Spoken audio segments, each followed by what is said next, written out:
더불어민주당 박용진 전 의원과 함께합니다. 박용진의 찐이야. 안녕하세요. 안녕하세요, 박용진입니다.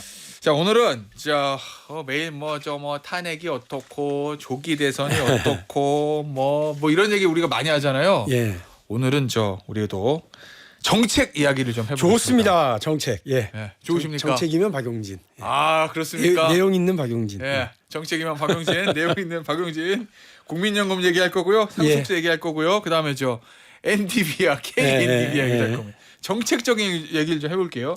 일단 국민연금. 네. 이게 사실은 2030 세대나 젊은 세대한테는 민감한 이슈잖아요. 민감하죠. 돈은 엄청 많이 내고 나 나이 먹어서 은퇴하면 돈 못 받는 거 아니야? 네. 나이 먹으면 이거 하나밖에 없는데 은퇴하면 요건데 예. 국민연금 개혁해야 된다는 얘기 많이 하거든요. 네. 여당 야당 대선 후보 때는 다 해요. 다 하죠. 근데 막상 대통령 되고 나면 너무 이게 어려운 얘기니까. 복잡하고 어렵고 세대 간의 갈등도 있고. 예, 이게 구조 개혁은 차치하고서라도 숫자 모수 개혁으로도 좀 힘들잖아요. 네. 어쨌든 지금 여야가 소득 대체율 1% 포인트 요거를 견해차를 좁히지 못하고 있는데 이거 여야가 어떻게 결론 내야 된다고 보세요? 그거 저는 어렵지 않을 거라고 생각하고요. 이제 여기까지 접근했으니까 이번에 어쨌든 합의하고 통과시키는 게 중요하다. 그런데 지금 다들 얼마를 더 내고 얼마를 받을 거냐라고 하는 걸로 그 기금의 고갈 시점을 늦추는 쪽으로만 생각을 하고 있다고요. 기본적으로는 더 내고 덜 받자는 근데 그거 말고 사실은 국민연금이라고 하는 게 국민들에게 보험료 받아서 그걸 운용해서 재산을 불려서 또 안정적인 미래 자산을 만들어준다고 하는 거니까 여기서 우리가 빠뜨리고 있는 게 뭐냐면 수익률이에요. 그러니까 연금을 어떻게 잘 운용해서 수익을 할 거냐 이건데 지금 기본적으로 국민연금은 너무 보수적으로 운영을 해서 수익률이 낮죠. 수익률이 장기적인 수익률 평균은 한 5%대 정도이거든요. 그러니까 이거를 한 1%만 올려도 전문가에 따라 좀 다르지만 5년에서 7년을 더 고갈 시점을 늦춘다는 거예요.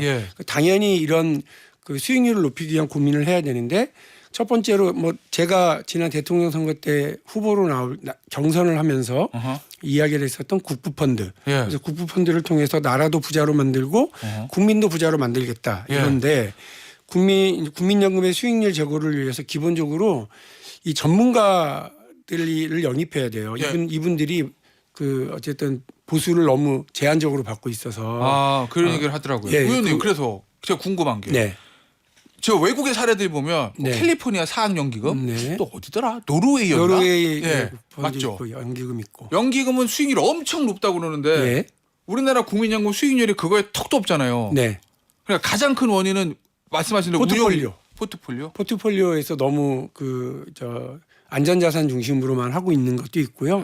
그래서 작년에도 엄청나게 대박을 쳤는데 국내 주식에서는 마이너스가 크고 해외 주식이라든지 대체 투자에서 높아요. 그러니까 이제 그런 부분들을 좀 생각을 해보면 국민연금이 어쨌든 그 대체 투자를 조금만 더 비율을 높이기만 해도 1% 2% 장기 수익을 더 높이는 거에 큰 기여를 할 거다.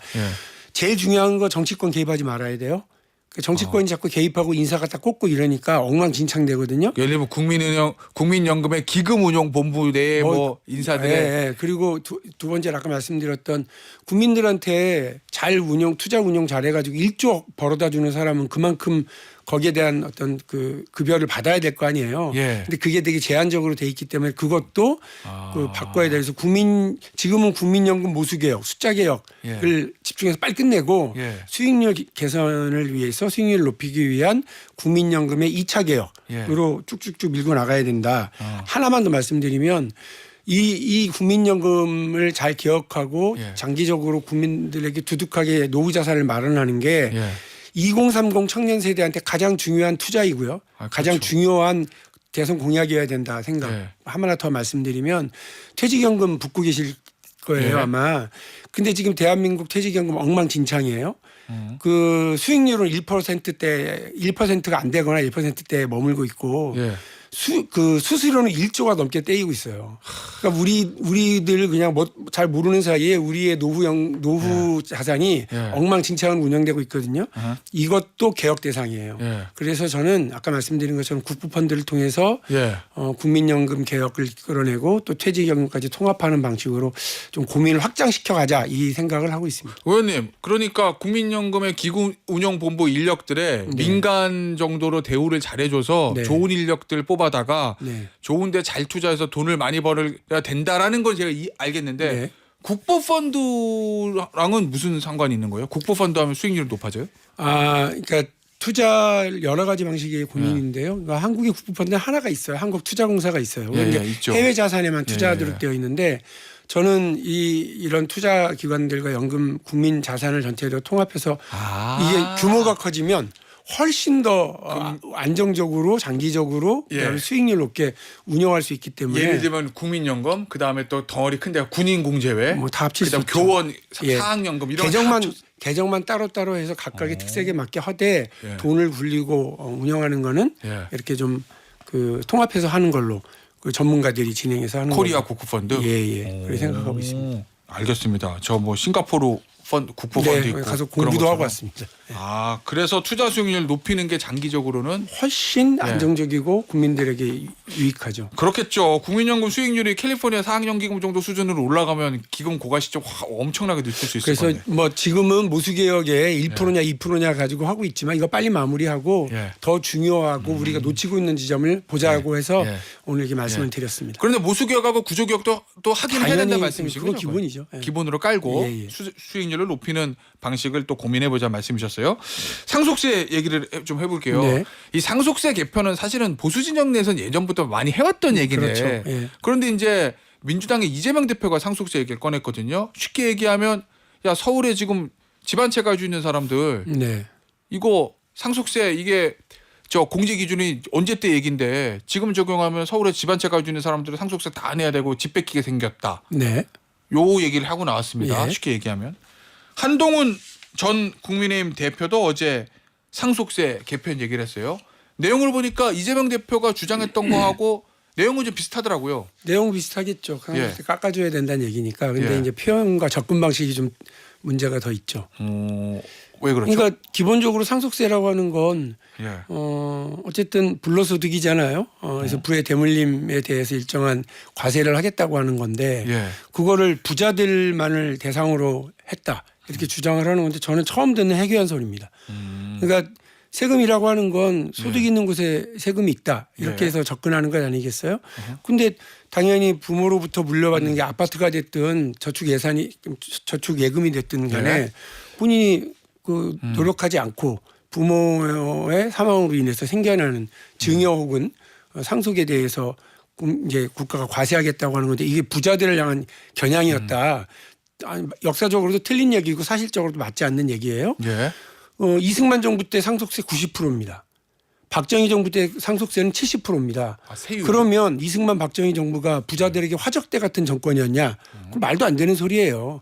당연히 부의 대물림 방지와 사회적 양극화를 완화시키기 위한 조세정이라고 하는 것이 첫 번째이고요. 두 번째로 국가는 당연히 세금을 통해서 세원을 확보하려고 그러는 것 아니겠어요? 그래서 재원을 확보해서 그걸 가지고 국가가 재정사업을 하는 건데 지금 이제 이재명 대표나 한동훈 전 대표가 상속세를 완화하자고 얘기를 하면 그럼 좋다 이거예요. 이게 무슨 효과를 가져오느냐. 이게 지금 예를 들면 세금을 깎아주고 뭐 이렇게 법인세나 근로소득세 깎아주면 흔히들 경제학자들이 얘기하는 게 그 내수를 진작시킨다라고 하는 거예요. 가처분 소득이 들어가니까. 들어가니까. 근데 말 그대로 아파트 가격, 아파트 세금 깎아주면 아파트 한 채 자기가 물려받고 세금을 조금 내는 것뿐이지. 그게 내수 진작이 무슨 도움이 되겠습니까? 특히나 한국의 뭐 상속세가 높다 다들 그러지만 실제로 실효세율을 봐야 될 거 아니에요. 실효세율 평균 41.4%랍니다. 그러면 미국보다도 훨씬 낮은 거예요. 그러니까 실효세율을 봐야지 상속세 명목세율만 봐가지고 자꾸 얘기하는 건 옳지 않다. 이 말씀 드리고요. 그래서 저는 부의 대물림이라든지 사회적 양극화 완화라고 하는 어떤 뭐 사회 정의, 조세 정의 차원에서의 접근을 완전히 망각하거나 지금 그렇지 않아도 쓸 돈 없어가지고 빚내야 되느냐. 그래서 2030 세대한테 부담을 더 줄 거냐 말 거냐를 고민하고 있는 시점에 한동훈 대표가 이런 식으로 그 부자들만을 향한 세금이었다라고 하는 역사적인 이런 인식으로 접근을 하게 되는 건 표계산에만 정신 팔려서 상속세 논쟁에 그냥 숟가락을 얹는 얄팍한 행위였다. 자, 이렇게 그러면 생각합니다. 뭐 한동훈 전 대표의 주장 그렇다 치고 네. 이재명 대표가 얘기하고 있는 상속세를 개편 네. 그것도 반대다. 네. 그러니까 저는 그래요? 아까 말씀드린 것처럼 지금 뭐 어떤 효과가 있는지 정확하게 밝히지 못하고 있다라고 하는 거고요. 또 이재명 대표를 포함한 현재 민주당 지도부가 25만 원씩 나눠주자라고 얘기를 하잖아요. 그러니까 이제 빚내서 추경하자는 얘기가 너무 자연스럽게 들어가는데 그리고 2030을 위해서 여러 가지 정치 이벤트를 하겠다, 약속을 하겠다고 또 얘기를 해요. 이게 앞뒤가 안 맞는 얘기예요. 지금 우리가 빚내면 2030이 갚아야 돼요. 그 이재명 대표가 상속세 개편을 들고 나온 여러 가지 이유들 중에 국민의힘 쪽 시각 또 언론의 해석도는 그런 게 있잖아요. 지난 대선 때 문재인 정부 때 이 부동산가 폭등으로 소위 말하는 한강벨트 마용성 이 지역에서 민주당이 졌다. 그만큼 전체 표차 아깝게 0.7%차로 진 데는 그 문제가 있다. 그럼 마용성의 아파트를 가지고 있는 사람들의 마음을 얻으면 대선에서 이길 수도 있었을 것이다. 그걸 노리고 요 상속세 개편에 들고 나왔다라는 해석이 있던데 일부 계산에 의하면 그 대상자가 그러면 한 10,000명 정도가 된다는 거예요. 만인을 위한 어떤 정책이 아니라 10,000명을 위한 그 정책이 될 때 그럼 나머지 10,000명을 제외한 나머지 사람들이 갖는 뭐 박탈감이라든지 또 다른 뭐 의문 이런 것들을 생각을 해보면 만일에 그런 계산 속에서 상속세 개편 문제를 접근을 했으면 잃는 게 더 많을 수도 있습니다. 그것도 얄팍한 표계산이다 이런 말씀이세요? 예, 잃는 게 더 있을 수 있습니다. 오히려 민주당 입장에서는 알겠습니다. 요 얘기 하나 더 볼게요. 이재명 대표가 어제 이런 얘기를 했어요. 여권에서는 무서운 구상이다 이렇게 비판했던데 이재명 대표 얘기입니다. 한국에 엔비디아 같은 회사가 하나 생겼다면 70%를 민간인 30%는 국민 모두가 나누면 굳이 세금에 의존하지 않아도 되는 사회가 오지 않을까? 이렇게 얘기했다던데 요거 그냥 얼핏 들으면은 예를 들어서 한국에 어마어마한 엔비디아든 테슬라든 뭐가 생기면은 오너가 70% 가지고 30%는 국민들한테 국민주로 나눠줘라. 요 얘기로 읽히는데 제가 옳게 이해한 건가요? 뭐 글쎄 저도 정확하게 그 의중은 모르겠습니다만 뭐 아마 그런 회사가 국가가 투자한 지분이 있으면 또 국민들이 참여했으면 얼마나 좋겠냐. 그리고 뭐 세금 부담 아까 제가 말씀드린 세원 마련에도 큰 도움이 되지 않겠냐. 이런 만일에 제가 적극적으로 좀 해석을 하면 제가 말씀드린 국부펀드가 있어서 국부펀드가 그런 투자를 적극적으로 했다고 한다면 그 노르웨이 연기금이 그런 투자를 또 거기는 뭐 상당히 이렇게 좀 가치 투자를 중심으로 많이 하고 있긴 합니다만 그 적극적으로 이렇게 했다고 그러면 그럴 수 있죠.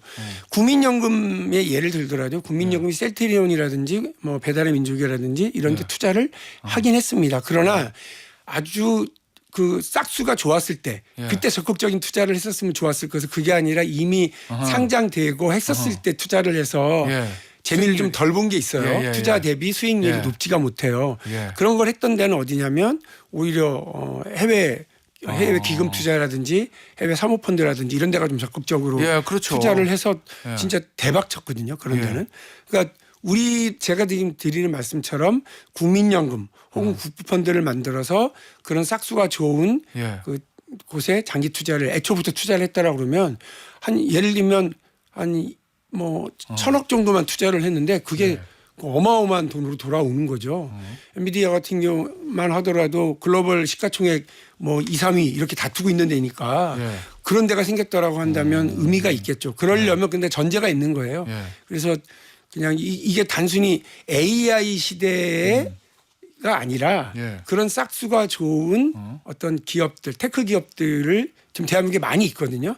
이런 데를 투자할 수 있는 어떤 대체 투자를 할 수 있고 모험 투자를 할 수 있도록 길을 열어주는 거. 아까 제가 말씀드렸던 국민연금의 운용 투자 및 운용 개혁. 그러면 되게 중요하다라고 말씀드렸던 그 지점입니다. 그런 회사에다 투자해서 수익을 불리면 그게 다 우리가 간접적으로 주주인 거나 마찬가지니까 그런 말씀이신 거잖아요. 그렇죠. 그리고 이게, 간접적으로 우리들에게 네. 노후 자산으로 돌아오는 거니까. 예. 예. 의원 이거 너무 좋게 해석해 주신 거 아니에요? 저는 좋게 해석을 한다고 말씀을 드렸잖아요. 아니, 왜냐면- 그러니까 사실은 정확하게 어떤 의미인지를 아. 제가 알고 있지는 못해요. 아니 왜냐면 국민의힘에 그리고 이제 야권에서는 이준석 의원이 이거 네. 굉장히 비판적이더라고요. 반기업적 정서를 드러낸 그거 거다. 왜 또 반기업적이죠? 그러니까 얼핏 보기에는 뭐 예를 들어 민간 지분을 회수해서 국민에게 나눠주자는 얘기냐 뭐 이렇게 해석을 하는 것 같던데. 그것도 천박한 접근이죠. 그러니까 예를 들면 예. 그 정부 투자 기관들이 투자하는 회사가 민간 회사가 다 정부의 무슨 뭐 국유화된 거예요? 그런 거 아니잖아요. 예. 그러니까 지분 투자만 하는 거예요. 그러니까 거기에 맞게 예. 배당 수익을 얻는다든지 아니면 장기적인 수익을 예. 얻고 이렇게 하니까 그거를 또 그렇게 예. 접근하는 건 너무 해괴합니다. 알겠습니다. 이재명 대표가 가까운 김병욱 전 민주당 의원이 이렇게 얘기를 했네요. 이 대표의 발언은 정부의 투자를 전제로 얘기하는 것이다. 이 얘기는 이제 앞서 박용진 전 의원이 했던 얘기랑 좀 맥은 다른 것 같습니다. 정부 기관이 직접 투자하는 경우는 많지 않고요. 예. 기금을 내서 그 기금이 투자하는 거기 때문에 국민연금이 한다든지 아니면 별도의 예. 국부펀드를 만들어서 하게 되면 얼마든지 가능한 얘기긴 하죠. 알겠습니다. 좀 시간이 지나긴 했습니다만 이재명 대표와 만나기 전에 풀 건 풀고 맺을 건 맺겠다 이렇게 말씀을 하셨었어요. 만나기 전에 네. 저한테 실제로 만나고 오셨는데 네. 풀 건 풀고 맺을 건 맺었습니까? 이제 진짜 시간 많이 지나가지고 이제 먹으셨어요? 네. 근데 이제 중요한 건 뭐냐면 이게 사진 찍기용 당내 통합 알리바이용 예. 이렇게 행사였다. 예. 로 되게 되면 이 뭐 예를 들면 이재명 대표가 통합 행보를 했다. 이것도 효과가 얼마 못 갈 거예요. 예. 중요한 건 이런 연속적인 만남들이 있었으니까 후속 조치가 있어야 된다. 저뿐만 아니라 예. 다른 이런 중요한 분들을 만나셨으니까 그분들로부터 요구받았거나 뭐 혹은 논의 대상이었던 지점들에 대해서 예. 예를 들면 개헌이라든지 당내 통합을 위한 뭐 후속 기구라든지 예. 이런 부분들에 대해서 좀 구체적인 행보 혹은 뭐 후속 조치가 있어야죠.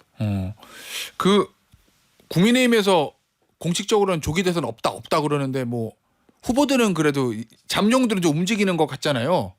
아니 뭐 지도부도 움직이잖아요. 왜 느닷없이 갑자기 박근혜 전 대통령 찾아가서 죄송했습니다 이러겠어요? 그건 조기 다 대선을 염두에 둔 거죠? 다 그렇죠. 다 그렇죠. 왜요? 대선 앞두고서 그렇게 하는 거죠. 대선 앞두고 전직 대통령 찾아가서 뭐 지지율 결집하고 이런 의도가 있는 거다. 네, 저는 그렇게 봅니다. 그냥 네. 비대위원장이니까 찾아간다. 그렇게 한가합니까 지금? 국민의힘이? 예. 그러니까 다 예. 제가 전에 말씀드렸잖아요. 예. 저 이른바 권성동, 권영세 이 두 분이 예. 만만치 않은 분들이에요. 그래서 그분들이 뭐 만만치 않다는 건 어떤 뭐 말씀이세요? 내란 쌍권총이다 그렇게 해서 근데 제가 볼 때는 약간 뭐 이분들에게 동물을 비유해서 죄송하긴 합니다만 예. 약간 여우들이세요. 그래서 그 지금 이미 겉으로는 예. 탄핵 기각이다 이렇게 얘기를 하고 다닐지언정 속으로는 대선에 대한 행보들을 다 기획하고 움직이고 있다 이렇게 봅니다. 그래요? 네. 그러면 만약에 조기 대선판이 열리면 지금은 물론 권성동 원내대표는 말은 안 하고 있지만 어쨌든 국민의힘의 전반적인 주류는 저 기후는 윤석열 대통령까지 밀착돼 있는 모습이잖아요. 네, 그럼 싹 돌았을 것이다. 그럼요. 그럼 이재명 대표가 윤석열 대통령 절연하고 뭐 배반을 할 날이 얼마 남지 않았습니다라고 글을 쓴 의도는 뭐라고 보세요? 일종의 이관계입니까? 뭐 그럴 거다. 그러니까 네. 저도 계속 이런 얘기를 똑같은 얘기를 하고 다니는 이유는 예. 경계해야 돼요. 국민의힘이 뭐 엉뚱한 모습 보이고 있으니까 예. 조롱하고 비판하는 걸로만 그치는 것이 아니라 국민의힘이 사실상 지금 내란을 옹호하고 있잖아요. 국민의힘이 좀 정상적이지 않은 태도를 보이고 있거든요. 예. 그 정상적이지 않은 세력한테 다시 정권 연장의 기회를 열어주는 일을 하지 않으려면 예. 민주당이 아까 말씀드렸던 것처럼 그냥 생색내기에 그치는 것이 아니라 진짜 통합해야 되고 예. 그러기 위해서는 이재명 대표 후속 조치도 필요하고 예. 또 국민의힘이 이렇게 딱 돌변했었을 때 어떤 예. 효과를 나타낼지 준비하고 고민해야죠.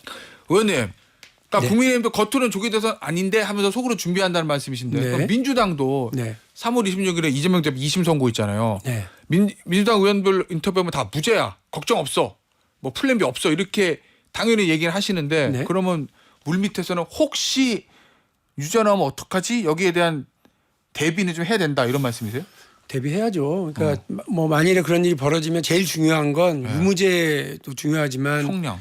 그 이후에 네. 그 이후에 그 민심의 변화가 어떻게 될지 예의주시해야죠. 예, 예. 그거 봐야 되고 예. 그래서 그런 일은 없을 거야라고 그 저기 되뇌일만 할 게 아니라 지도부는 책임 있게 뭐 이런 이러저러한 혼란, 예. 이중 삼중의 혼란이 생길 수 있으니까 고민하고 준비해야 된다고 봅니다. 이 부분과 관련해서 의원님 그런 얘기 하신 적 있어요. 대법원이 확정 판결. 왜냐하면 지금 2심은 정해졌는데 만약에 조기 대선이 열리면 그때까지 대법원 확정 판결은 안 나올 거라는 게 이재명 대표의 예측이었거든요. 대법원이 미리 입장을 분명히 해야 된다.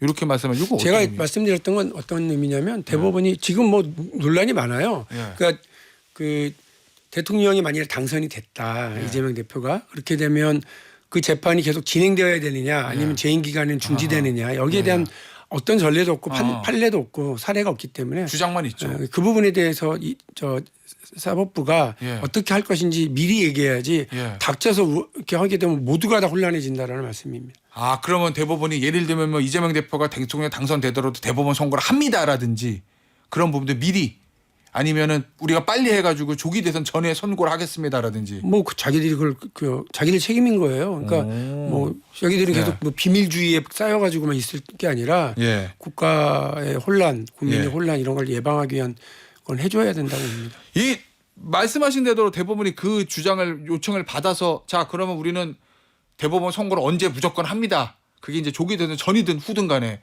그렇게 밝혀지면 그러면 거기에 따라서 이재명 대표 출마 여부나 민주당의 대선 전략도 좀 달라져야 된다고 보세요? 글쎄요. 이제 이게 헌재의 판결 시점하고도 또 엮인 문제라서요. 이제 복잡해요. 방정식이 뭐 제가 볼 맞아요. 때는 2차 방정식이 아니고 고차 방정식이거든요. 경우의 수도 많고. 예. 그래서 뭐 말씀드리긴 어렵습니다. 각각이 자기 역할을 잘 하기를 바란다는 말씀입니다. 지금 조기 대선 열려면 민주당 경선해야 되잖아요. 뭐 이재명 대표가 가장 유리한 거는 뭐 다 그렇죠. 아는 사실이고 경선 룰이요. 네. 그거 좀 변경해야 된다고 보십니까? 비명계 쪽에서는 일반 국민 여론조사 범위를 좀 늘리자는 거고 지금 지도부는 원한대로 시간이 없으니까 지금 원한대로 간다라는 입장인 것 같고. 그러니까 지금처럼 그냥 이것도 쉬쉬하고만 갈 문제인가 싶어요. 그래서 어쨌든 이재명 대표는 본인은 아니라고 그러지만 대선 행보로 다 읽히는 일들 발언도 하고 행보도 하고 지금 하고 있기 때문에 다른 대선 주자들과 이런 문제에 대해서 논의하고 협의해야 된다고 생각합니다. 저도 그래서 지난번 예. 둘이 만났을 때 이런 통 크게 예. 그 경선 방식에 대해서 좀 열어라 이런 말씀드렸습니다. 일각에서는 이재명 대표 추대 얘기도 나오는 것 같은데 그거는 현실상 그게 민주당 망하는 길이라고 봅니다. 추대 얘기 나오는 건. 그래서 오히려 저는 지금 개헌 얘기에 대해서 이재명 대표가 얘기를 안 하고 있는데 그 부분에 대해서도 좀 적극적으로 얘기를 해야 된다. 왜냐하면 지금의 헌법 체계는 대통령을 잡아먹는 헌법 체계예요. 반지의 제왕에는 절대 반지 같은 거거든요. 이 절대 반지가 어떤 일을 만들었는지는 윤석열이라고 하는 골룸의 추악한 말로를 보면 알아요. 그래서 이 부분에 대해서 반드시 개헌에 대한 입장 내놓고 국민들의 어떤 요구에 답을 하셔야 될 때가 됐다고 생각합니다. 짧게 임기 단축도 얘기해야 된다. 그 부분이 개헌과 동시에 당연히 고민되어야 될 지점이라고 생각합니다. 알겠습니다. 여기서 마무리할게요. 박용진 전 의원이었습니다. 감사합니다. 감사합니다.